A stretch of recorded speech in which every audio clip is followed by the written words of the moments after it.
आज हम सीखेंगे इस वीडियो में कि HSN वाइज समरी R1 की कहाँ से देखी जाती है। हमें HSN वाइज समरी देखनी है R1 रिपोर्ट की। तो सबसे पहले तो हम R1 रिपोर्ट ओपन करेंगे। यहाँ से आप आएंगे GST रिपोर्ट में, वहाँ पे R1 पे क्लिक करने के बाद थोड़ी देर टाइम लेता है और ओपन हो जाता है। वहाँ से आप Alt F2 से डेट रेंज सेलेक्ट करेंगे किस मंथ का, तो आप मंथ का पूरा डेट सेलेक्ट करेंगे। चाहे अगर आपको कहीं और का और डेट में देखना है तो आप यहाँ पे अपना डेट भी इंटर कर सकते हैं। इसको Alt F2 से चेंज किया जाता है। उसके बाद कुछ देर रुकने के बाद आपका वो टैब ओपन हो जाएगा। तो हम इस समरी को पहले जानेंगे, इसकी ज़रूरत क्यों पड़ती है। गवर्नमेंट ने HSN वाइज समरी मैंडेटरी कर दिया है R1 रिपोर्ट के लिए, क्योंकि जब तक ये आपका ओके नहीं होगा GST R1 रॉन्ग फील होगा। इसलिए आप जैसे ही यहाँ पे डेटा ओपन हो जाएगा तो टैली में सबसे पहले देखने के लिए आप सबसे नीचे जब आओगे तो आप तो यहाँ से आपको सब दिख जाएगा, B2C, B2B सेल। उसके बाद अगर आपका डेबिट नोट हो वो दिख जाएगा, एक्सपोर्ट हो तो वहाँ से दिख जाएगा। और HSN के लिए आपको HSN समरी पे आके क्लिक करना पड़ेगा। यहाँ से क्लिक करने के बाद आपके पास सारा डिटेल शो हो जाएगा और आप देख सकते हैं हर एक HSN का कि वो कितने % पे है। और आपको जो भी चेंज करना हो, अगर आपको यहाँ से आप चेंज करें, अगर इस चीज़ को एक्सपोर्ट करना हो R1 के लिए, तो R1 को आपको भी पता है कि या तो एक्सेल हो आपके पास या तो JSON फाइल हो। JSON फाइल हो वहाँ से भी आप चेंज कर सकते हो, पर वहाँ से ज़्यादा प्रॉब्लम आती है। तो हम एक्सेल में एक्सपोर्ट करेंगे। अगर हमें कोई, जैसे अब क्या हो गया है कि GST पोर्टल पे आपको 6 डिजिट मैंडेटरी नहीं है, आपको 8 डिजिट पूरा फिल करना पड़ेगा। अगर आप इनवॉइसिंग के अंडर आते हैं, अगर आपका बिजनेस 5 करोड़ से ऊपर है तो आपको इनवॉइसिंग B2B के लिए जनरेट करने पड़ेगा। उसके लिए जब भी आपका इनवॉइसिंग हो जाएगा तो आपको 8 डिजिट का HSN कोड इंटर करना पड़ेगा। अगर आप नहीं करते हो तो वो GST फाइल नहीं होता है, वहाँ पे रॉन्ग शो करता है।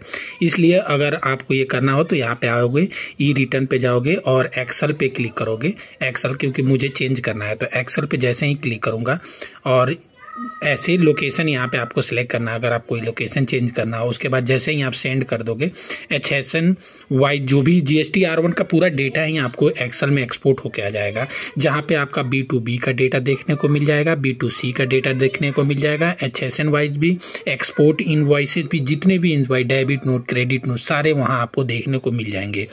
पर इसमें सबसे ज़्यादा होता है आपको डेबिट नोट, इसलिए क्रेडिट नोट नहीं शो करते हैं क्योंकि B2 जो भी C होता है उसका क्रेडिट नोट शो नहीं करता, क्योंकि वो B2C वहीं पे एडजस्ट होके आता है। अगर उस स्टेट का क्रेडिट नोट है B2C तो वहाँ से एडजस्ट होगा। जैसे इस मंथ में आपका सेल 100 रुपये का है और क्रेडिट नोट 50 का है तो 50 रुपये माइनस होके 50 रुपये ही शो करेगा। तो वहाँ से आप चेक कर सकते हैं।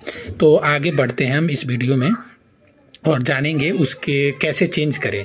तो इसके लिए आपको यहाँ पे जैसे इंटर करोगे, ज़्यादा टाइम लगता है यहाँ पे क्योंकि हमारा डेटा थोड़ा हैवी है, इसलिए थोड़ा सा एक्सपोर्ट होने में टाइम लगेगा। एक्सपोर्ट होता है तब तक उसके बारे में हम कुछ और भी जानते हैं।